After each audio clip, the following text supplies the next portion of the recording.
I'm Charles Bankhead of MedPage Today, reporting from the Gastrointestinal Cancers Symposium in Orlando. Treatment with the targeted agent sunitinib doubled the progression-free survival compared with placebo in patients with advanced pancreatic neuroendocrine tumors.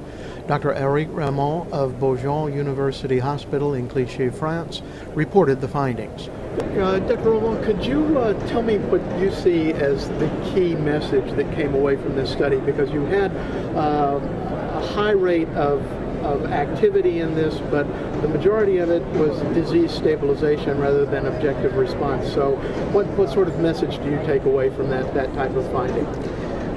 Well, first, it's always difficult to measure the activity of this kind of drug based on RECIST criteria.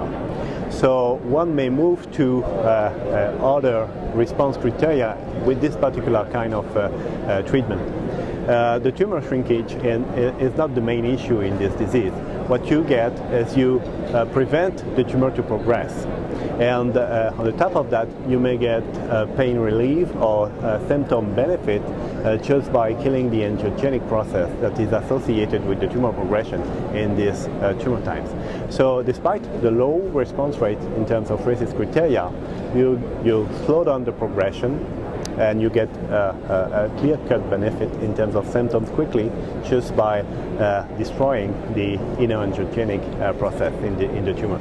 So that may be explaining the reason we have a progression-free survival benefit. Actually, we are doubling the progression-free survival as compared to placebo, although we have a low response rate according to RECIST criteria. This treatment was associated with an interesting adverse effect in that instead of hair loss, you experience change in hair color. Could you comment on that a bit?